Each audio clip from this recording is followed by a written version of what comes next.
What's up, everybody? Welcome back to Brothers of the Half Circle. I'm Sean, here with Christian and Andy, and we want to welcome you to Real Talk. We finally came up with a name for the show, and we're calling it Real Talk, where we are talking movies, TV, and so much more. We do want to go ahead and give a shout out to Sharpened Studios for letting us use this space. We really do appreciate it. If you are a content creator and you are interested in using this space is available to rent. You can also rent equipment. Am I correct on that, Christian? Yes, you can.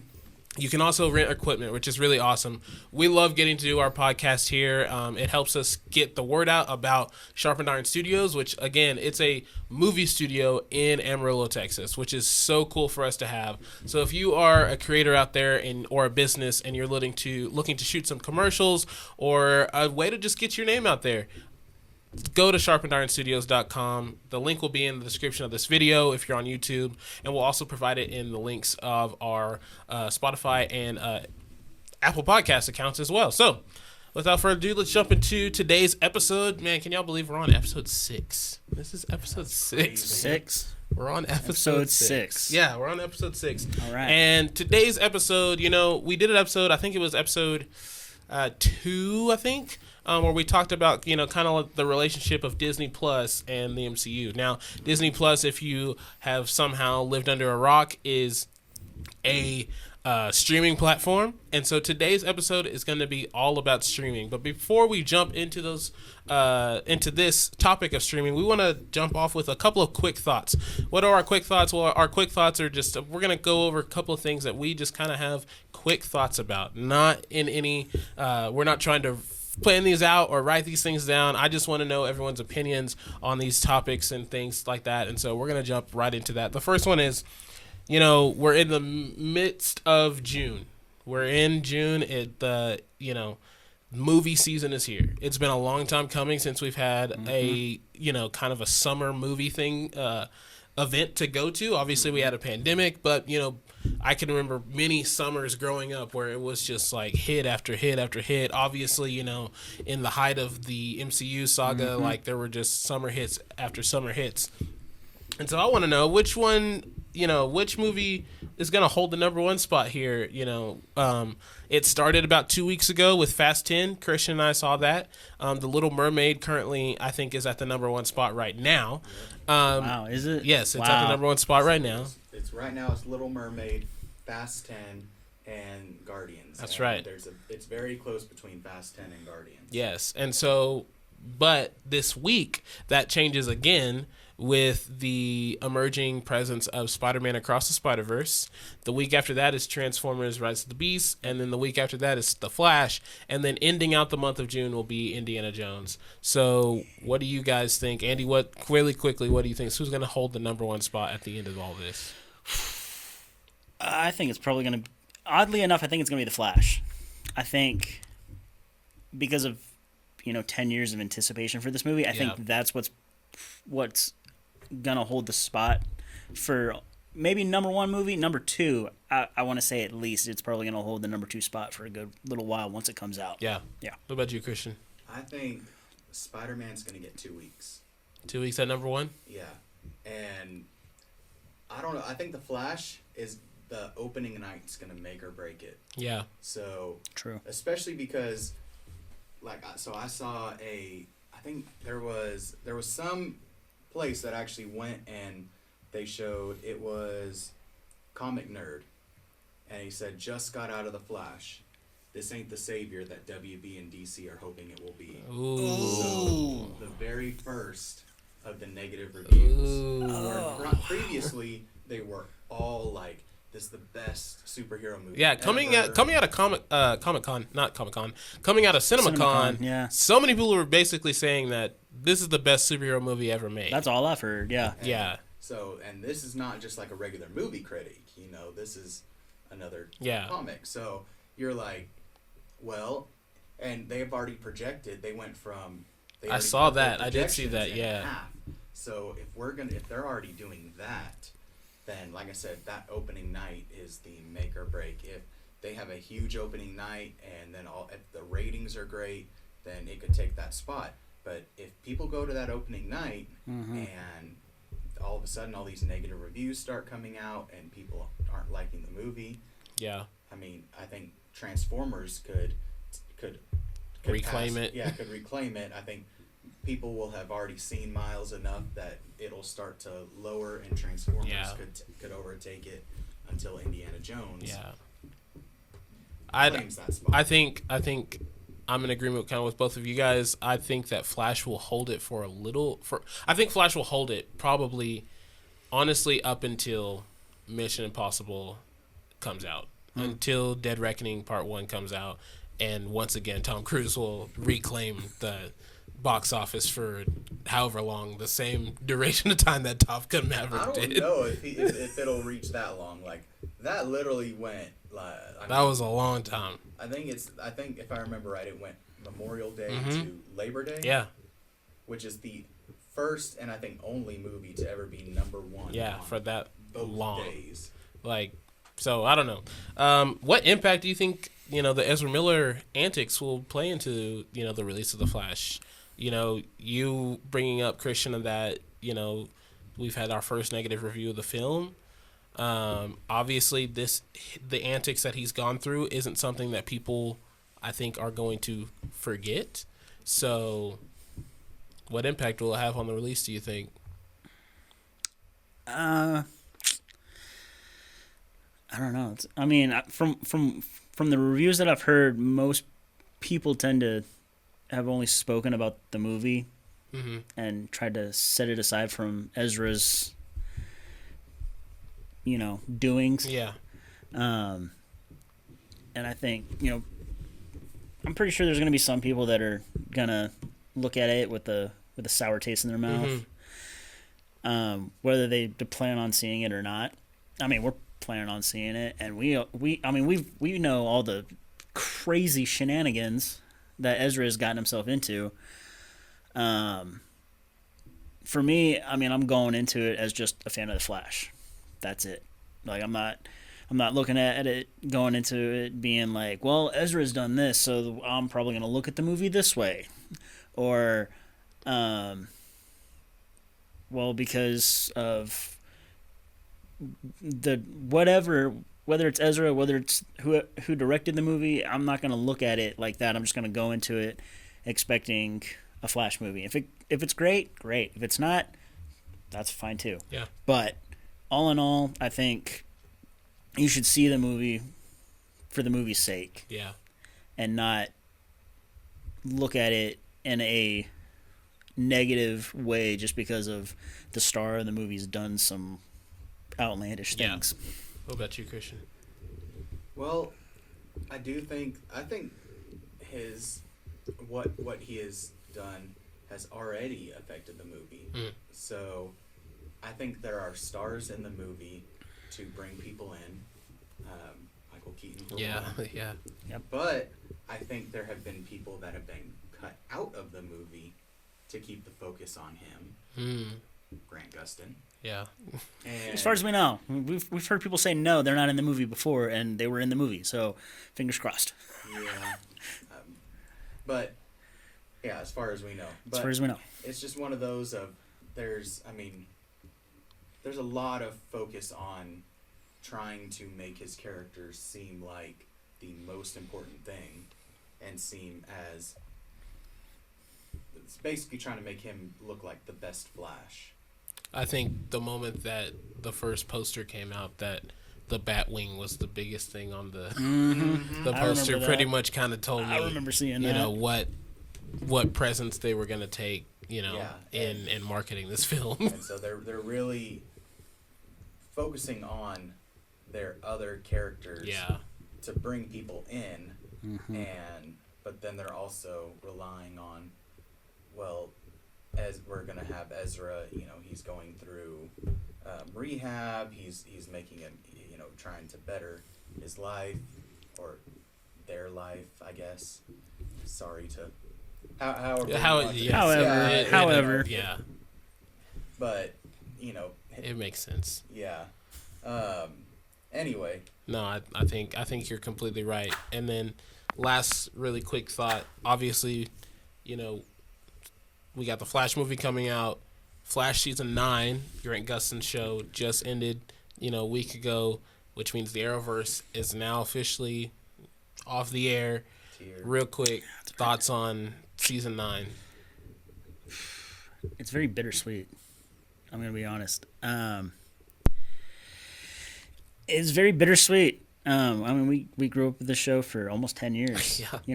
And for a lot of people who don't know, our friendship was forged. That's true. On the Flash. One person overheard one thing, and then just boom, here we are now doing this whole podcast thing. It's I thank the CW and the Flash show for what it's brought out of it, this friendship. So going into that, I will say, like, it was very bittersweet, and we talked about it on the way up here, Sean. Like, season 9 should have ended, and spoilers for anyone who hasn't seen it or has completely dropped out, seasons ago, we finally get the fight that we saw at the beginning of the movie with future Flash and Reverse Flash fighting around Nora in the living room. We finally get that. And that was phenomenal. That was a great episode. I absolutely loved it. I do feel like that episode should have been the end. The episode that was officially the end, I'll be honest, I was a little let down. I wanted that specific episode to be the end of it. Yeah. So, but unfortunately, that wasn't the case. Yeah. What about you, Christian? I do kind of agree with that point that it would have been nice to have that be the final episode. I understand them wanting to continue on. Yeah. Because they had already... During that episode is how they set up more. So if they wanted that first one, that basically that one that led to that to be the last one, they would have had to set that up a different way. Also, to not let Barry be at the birth of Nora, it would kind of be a little. But I mean, the last episode, there'd probably be better ways to do certain fights. I loved seeing Zoom again. Mm-hmm. He just stepped right back into that role. Even though they changed his mask. He changed his mask. It was such an eyesore. Mm-hmm. But I mean, personality and everything. He even said his quotes like "Can't walk up the darkness," like just everything right there. Love the way Thawne talked to everyone, like his personality. Yeah. I mean, he's been playing it for I do wish that we would have gotten to see Emo Berry one more time as Avatar. I would have loved that. I would have loved that.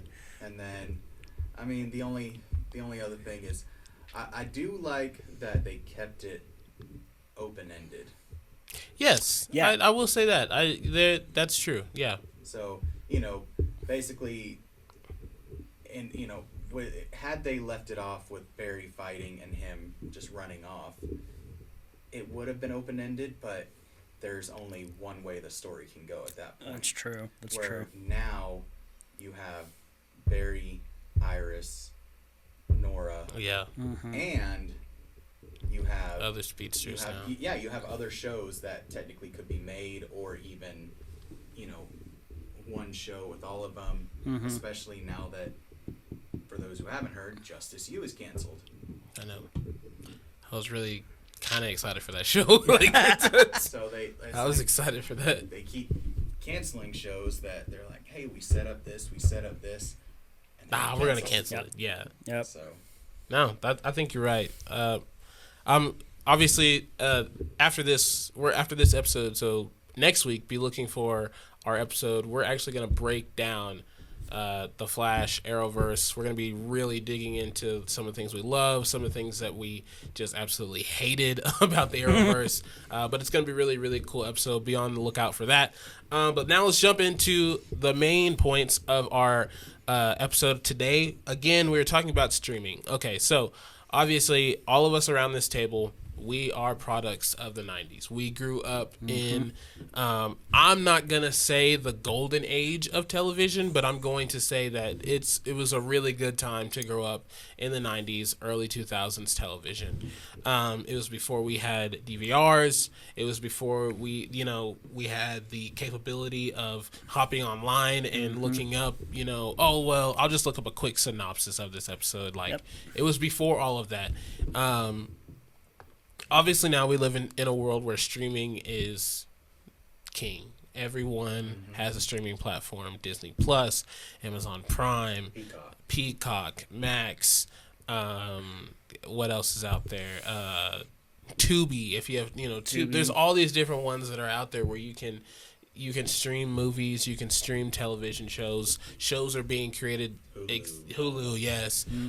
Shows are being created exclusively for these platforms. And so I just want to start off by just asking you guys, how has streaming changed the way that we consume content? I know for myself, like I mentioned, if you missed an episode of your show, when we were younger, you missed it. That was it. You missed it. Yep. So, how has it changed the way that we stream content, Christian? Well, I mean, I think lately there's a lot of shows that have, basically became spin-offs of current shows. Yeah. There's definitely, you go on to any platform now, you can rewatch old shows. And I think even in terms of, pay-per-views are a lot cheaper. In the past it was $60 to watch any type of fight, WWE match, anything like that. Now you pay for Peacock, what is it, $7-8, something like that. Something like that. My family just got it. And you not only get all access to all that content, but you get the pay-per-views. But I'm gonna go hit streaming towards at a different angle. So, when I was in college, a long time ago, probably even a little bit before that, a show I really like to watch, it's called The Mentalist. Oh, yeah. Okay. And so I was watching it as it was on TV, and then when I went to college, for a while I didn't have any cable, and so I couldn't watch it. Well, now it's on different streaming platforms, including YouTube TV, which is not I would consider those YouTube TV, Sling TV, all that, a streaming platform. True. Because you can essentially, you don't have to have a cable or satellite service. And so basically I was able to go back and finish all the seasons that I didn't watch. I was able to, literally on YouTube TV, you have unlimited DVR. That's true. So, even way back then, I had started, I think Arrow, and had only watched the first season before, again, when I lost cable, I didn't watch any of it and then I was able to catch up while watching The Flash because I now had YouTube TV. Yeah. And so it's kind of interesting seeing the difference of how, your normal streaming services, Netflix, YouTube, YouTube, is even a different whole beast. Yeah. But then, seeing those streaming services where you have episodes coming out versus streaming live TV and being able to DVR it and being able to catch up on shows and stuff that you may not have. Yeah. What do you think? How do you view it, Andy? I think it's a convenience thing. I will say that. Because, again, when we grew up, I remember DirecTV and Dish Network being a Oh, thing. yeah. And we had Dish Network, and finding out like, oh, I can record like all my favorite shows and just keep them on a thing. However, there was a limit to that. So you can only have a set amount of hours Yeah. for movies and shows, and you had to get rid of it, or it would get rid of it for you. So coming into the world of streaming, because like my family, like I said, we just got Peacock. So we pretty much have everything. We got Netflix, we got Peacock, we got Hulu, Max, Paramount Plus. We got it all. Yeah. Just different members of the family pay for it, and it's a convenience thing. Like we don't like how cable was. We had to wait for like a whole nother week for a certain show to appear. I definitely feel that streaming has made it very convenient, but given that it's also made us very lazy in a sense. Like, oh well, it's, and I just said this to you earlier with The Little Mermaid, because you went and saw it. I said like, well, when it's on streaming, I'll go see it. So that's that alone that makes shows sense. that. Yeah. I will go watch it. That makes sense. When it's on streaming. Yeah. And I think that's, while it's a benefit, it's also a hindrance depending on who you ask. Yeah. Like some things you need to see in theaters. You need that experience. Other things, sure, it can wait. Mm-hmm. So I do think there are pros and cons to both, like on how you look at it with streaming. But all in all, it is a convenience thing, and it's great that we have streaming. But when you do pile them all together, it's pretty much the same cost as cable. Yeah, no, I think you're right. I like that you brought up just the kind of the idea of like it being a convenience thing, but then it also being a thing that has made us lazy. I think about on the episode that we did about Disney Plus, we talked about how Disney Plus came out like right at the at a right time of right when we ran into had a world ending pandemic and stuff like that, and from the start when it started, the content like wasn't exactly all there. Like I remember a lot of people were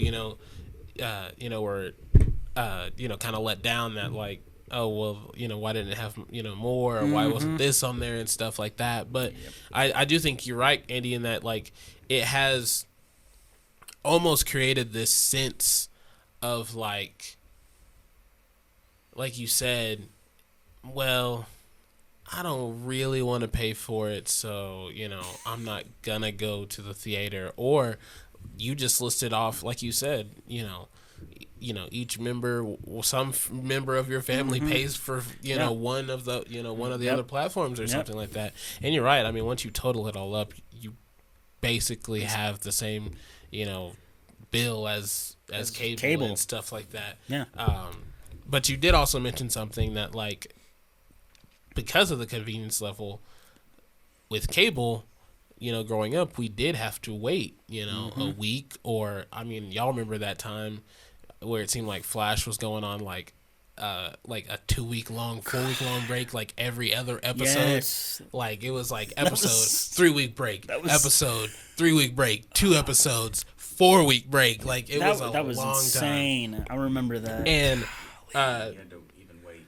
You had to wait during commercials. Yep. You had to wait to find out if the show was on with the slow-moving TV guide. Yep. Dude, man, the TV guide was awesome. Taking us back, man. You're taking Man, us I back. forgot about the TV I guide. totally did It too. was everything about cable. So what do y'all? So I'm curious, like because of that, like we had to wait a week and stuff like that when we didn't have all this stuff.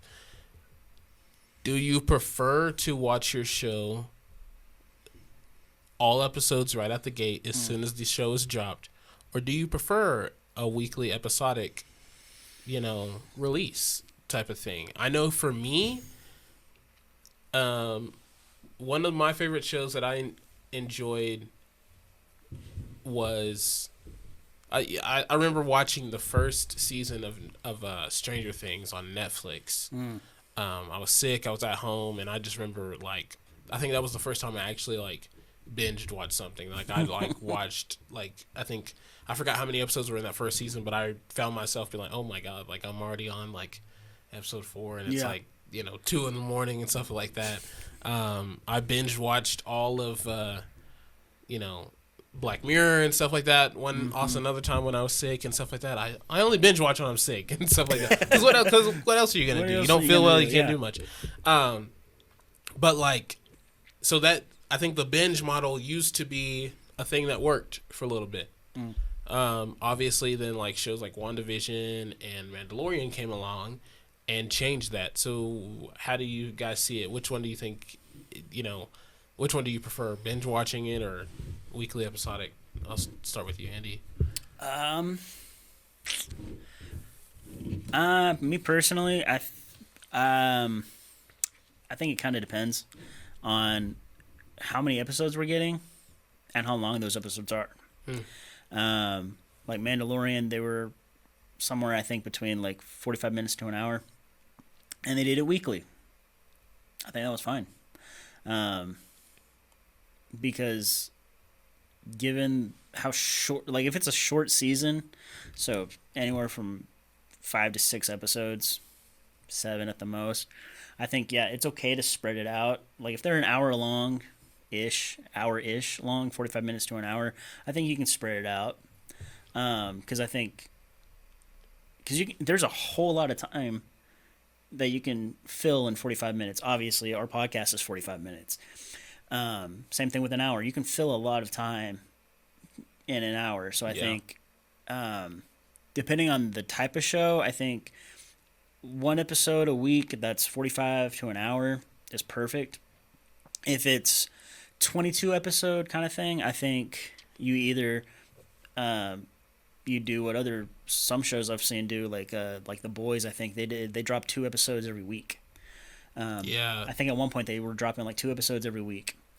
So you could however you want to split it up, whether it's 1 episode a week, 2 episodes a week, or a full season in that first drop. I think ultimately comes down to your storyline and how long you want to go for it. Is it, like I said, 6 to 8 episodes that are 45 to an hour, or is it 30 to 45 episode time for? I was like, I've never gotten a 30 episode season. 30 to 45 minute episodes, but it's a full season, so like 22, 23 episodes. I think that ultimately kind of depends on the type of show that you're doing and how you want to release that. Well, because like Christian, Netflix still has the binge model. Like one show that I started watching here recently is called I Think You Should Leave. It's a sketch comedy show by Tim Robinson. Really freaking hilarious. If you haven't watched it, you should watch it. But like, so the 3rd season just came out today. It dropped all the episodes. But I remember whenever we were watching WandaVision, when we watched WandaVision, it dropped the first 2 episodes, and then it went on weekly episodic thing. Recently, at the beginning of, I think it was January or February, The Last of Us on HBO Max came out, and it was a weekly episodic show, but it was, those episodes were long. We're talking almost reaching motion picture length, like long. So like, do you think there's one, do you think there's which model do you think works best? I know Andy obviously said it's, based on how many episodes, how long they are and stuff like that. But, one complaint that I hear a lot from people who watch The Mandalorian on Disney Plus and stuff is they're like, or even some of the MCU shows, is they're like, I wish it was longer. Like I want it to be longer. So I don't know. What do you think? I kind of like the weekly episodic, and because always at the end of it, on the last episode, it like I even had this moment on the last episode of The Flash is there's nothing next week. Yeah. And when you're binging something, you get to the end and you're just like, you know that, okay, I'm watching, and you can just feel like, okay, this is the end, and then you just go on to the next one. Yeah. But, you know, when you're, like, instead of investing, you know, say 5 hours, 6 hours in a day, you've invested, like, months, Yeah, weeks, and, yeah. like, you know, just waiting, like, you know, for some shows you wake up Wednesday saying, oh man, tonight is this episode, or Well, I would say the reverse of that is now. I mean, think about this. It's like, so you would wake up with that anticipation. Now it's you stay up late. Stay up late. You know, Yeah, because with I remember staying up late to watch the Mandalorian one. You know, one time. You know, and so it's stuff like that. Like, but you're right. Yeah.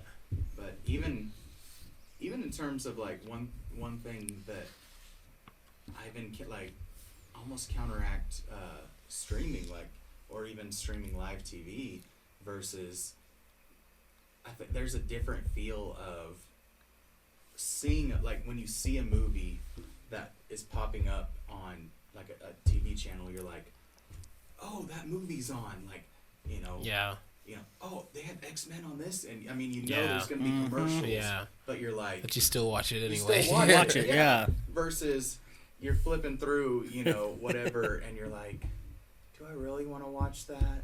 No.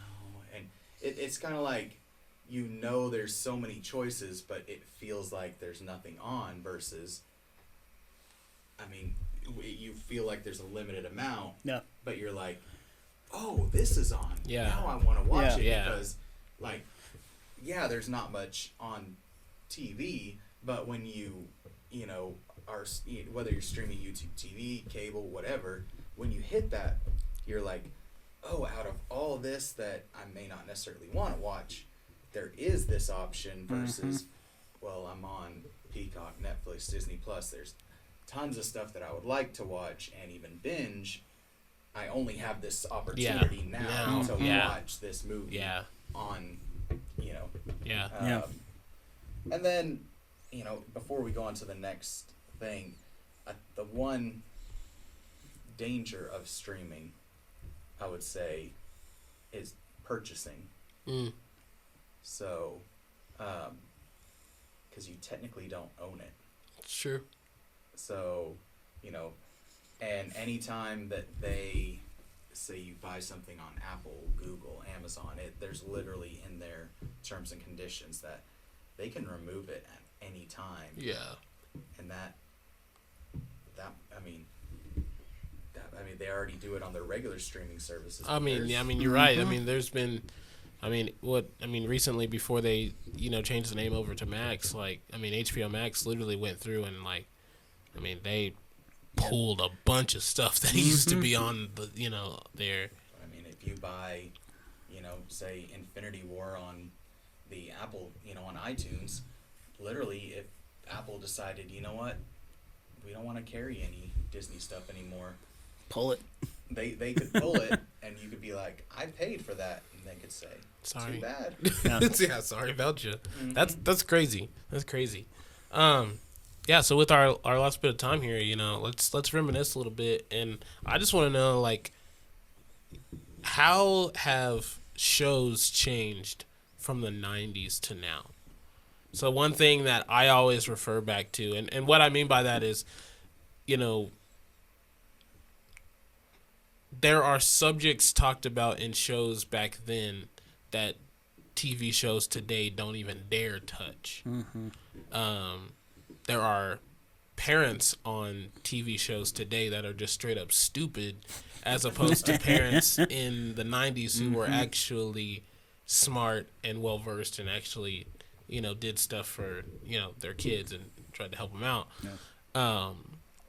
One thing that I always reference to is, like, I remember watching an episode of Beverly Hills 90210, and it actually dealt with, I think one of the siblings was working at the suicide hotline. And at the end of the episode, I remember them putting up the number for the suicide hotline. there's that episode of Boy Meets World with the friend that Corey and Sean had, who was being abused. Yeah, I was just thinking that one.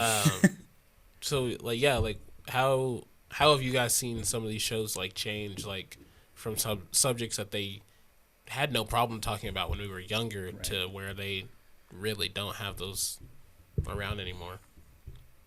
I mean, I think it's just the reason why I guess they don't have it now is just because kind of the day and age that we live in of just like, anyone and everyone can be offended by anything and everything. So, whether that's, in YouTube, film, television, if one little thing isn't the way that they like it, like people, they go crazy and they riot and blow it up all over social media. I mean, fan bases can be a good thing. They can also be very dangerous and very. I mean, we were talking about this in the car. You just referenced a future episode. Good job. Oh, okay. Well, yeah. Stay tuned for that. But even on the way up here, like we've talked about how, and we've seen how like certain actors will get attacked on social media because, a fan base didn't like what they were doing. Yeah. Literally, one did an ad for milk. And I'm serious. That's funny. She did an ad, promoting regular milk. Yeah. And she got attacked for that. That's because nuts. That's so nuts. But and I think, the shows that we grew up on, like Boy Meets World, there was a lesson. They were wholesome. They were family based shows that gave lessons, lifelong lessons. I'm glad you said that because that's another thing that I think I wanted to add to your point about streaming earlier that you made. Streaming also, I feel like, has taken away the sit down together as a family and watch it aspect. Because like you said, I mean, one of the coolest things ever, and I only discovered this in a rewatch of Boy Meets World on Disney Plus, was, I reached the episode where Corey and Topanga were getting married, and at the end of the episode, they do that invite, to where they literally invited like everyone, us being the viewers of the show, to tune in next week for the wedding episode. Yeah. And that was something that, like,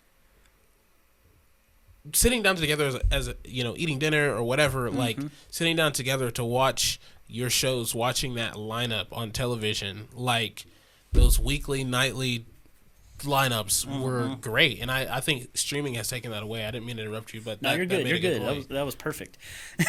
No, you made a good point. But yeah, like, and I think, with the coming generations, I think they kind of need that. Yeah. Like we did, because that's good. I mean, now, like, who's teaching them these common things that we grew up on, that we were taught not just through school, family, but we learned it in our shows. Yeah. And I think that's taken away now because, again, cancel culture.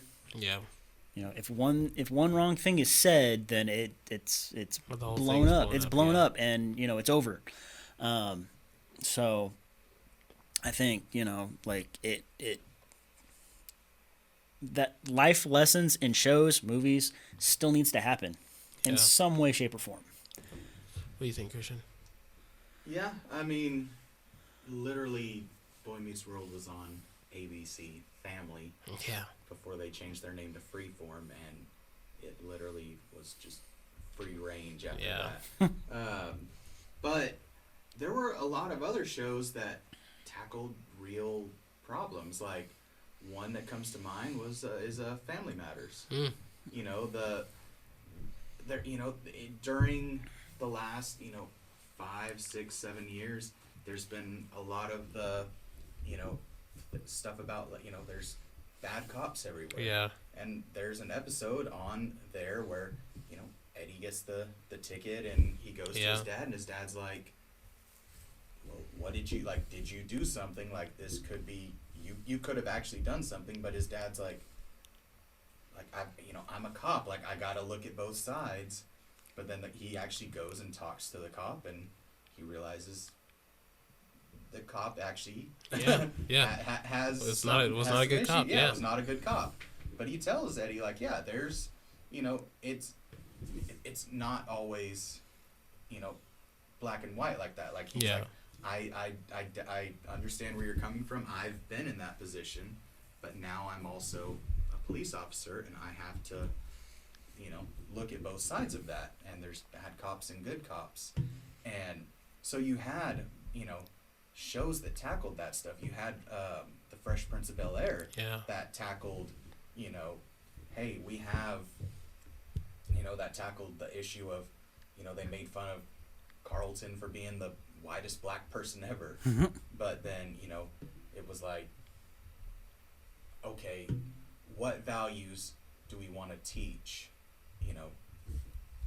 in our community, and what values do you are considered successful? What value, like, I don't know. It's really there's certain things that each show tried to teach, tried to instill. Yeah. And it was, you always had a message. I mean, you even had, like, one show, if any, that they need to bring back now is Captain Planet. Yeah. Oh, like, yeah. with all the environmental stuff that's going on. I'm like, why hasn't Captain Planet made? That's true. Because every episode at the end, you always had a message about, Bro, G.I. Joe used to have the... I mean, it was before any of us were born, but I remember hearing, G.I.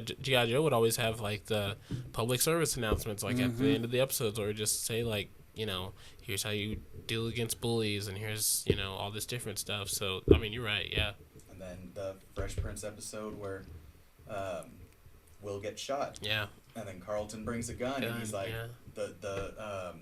that's probably, like, the one that hits me the most. That's the hard. And Carlton's like, the system doesn't work, and Will's like, I saved your life, give me the gun. And you're just like, oh my God. Like, seriously, that one always gets me. And you're like, they tackled, each show always tackled something hard, but always, always through comedic value. And not to say every show was always clean, especially when you get into cartoons. Yeah. But a lot of it wasn't in your face. It was more subliminal. It was more like, it was more just, when you were a kid, you didn't notice certain things. You just enjoyed the story. Yeah, you just enjoyed the story, yeah. Versus now, it's just in your face. In your face, flat out there. Yeah. Stuff is part of the story instead of being an inside joke to the story. Yeah. No, I think you're right. And yeah, I mean, this has been a great conversation, when it comes to these things. And I obviously, streaming's not going to go away. Like, it's going to be a thing that comes around, or it sticks around, but it is cool because it's fun to go on especially Disney Plus, having a lot of the content that we grew up with, Paramount Plus also having a lot of the Nickelodeon content that we grew up with. Like, it's fun to go back and watch, some of that stuff. But hey, thank you for joining us for Real Talk. Well, we really do appreciate it. Please look up Sharpened Iron Studios. Again, if you are a content creator, reach out to them, rent some equipment, shoot your next video in this space that we're in. We are brothers of the Half Circle. I'm Sean with Christian and Andy. Like and subscribe to our channel. Also listen to our podcast, and we will see you guys very soon. Peace out.